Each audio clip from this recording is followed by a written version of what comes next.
Moving on, according to multiple reports, Hamas chief Yahya Sinwar is alive and has, in fact, established contact with hostage ceasefire deal mediators. Qatar sources, cited in the reports, say that Sinwar cut off contact because he believed Israel was uninterested in reaching a deal. The Hamas leader established contact through Kilalaya, a senior figure in the group. Sinwar has not softened his position on the deal. He is said to have reiterated Hamas's demand the complete withdrawal of the military from Gaza and a permanent end to the war.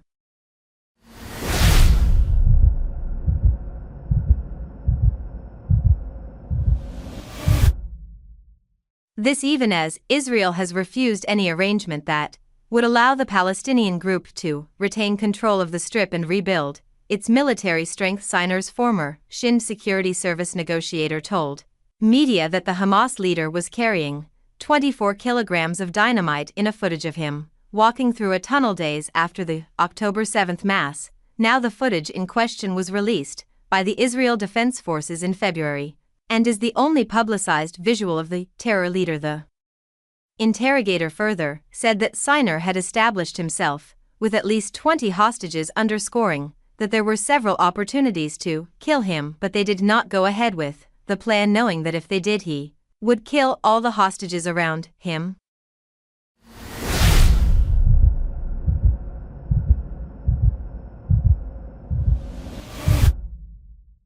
It is believed the 97 of the 251 hostages abducted by Hamas on October 7 remain in Gaza, including the bodies of at least 34 confirmed dead by the IDEA. And our correspondent Jody Cohen has sent us this report from Ranana. Well, firstly, she talks about the status of hostage talks and how now that the 1 year has passed, what is the situation? Listen to this.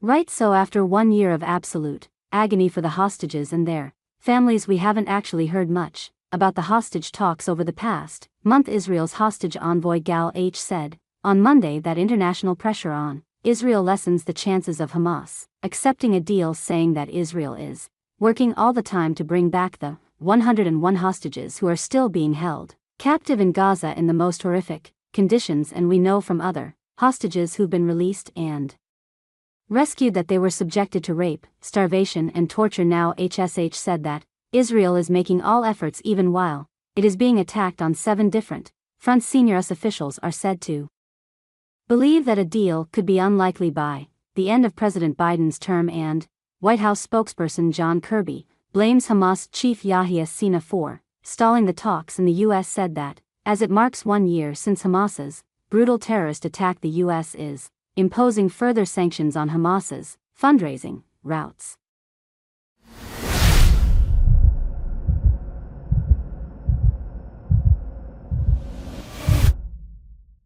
Now yesterday saw 3 projectiles fired at central Israel, and Jody was caught up in all 3 here. She tells us about what happened and have the SEC safety guidelines changed on the center of the country.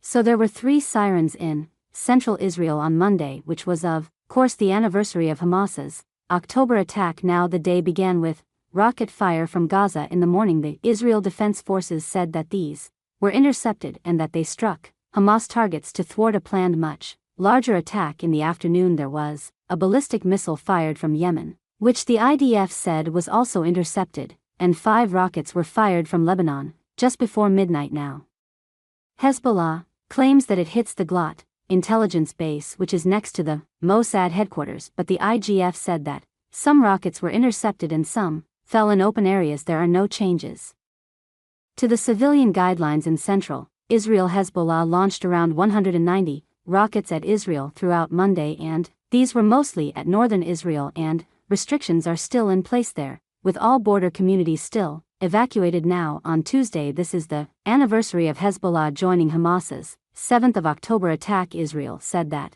more than 10,000 rockets have been fired by Hezbollah since then, and that Israel is targeting Hezbollah to enable its citizens to return to their homes.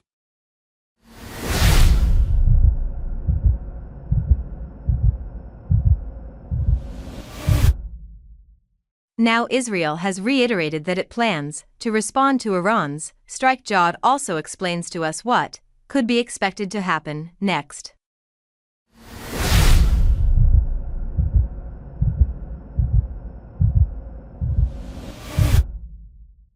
So after Iran fired more than 180 ballistic missiles at Israel last week, and after years of Iran's supreme leader, Ayatollah Khamenei, calling for the destruction of the Jewish state, the Israel Defense Forces said that they're planning a response and warned that it would be serious and significant. President Biden has indicated that he's against Israel targeting Iran's nuclear or oil sites. The New York Times has quoted unnamed Israeli officials and saying that Israel could focus on Iran's military bases or leadership or intelligence targets, but could later target Iran's nuclear program if Iran responds. But unnamed Pentagon officials are reportedly considering if Israel would decide that this is the best time to target Iran's nuclear facility, and it remains to be seen ultimately if, how or when Israel would respond.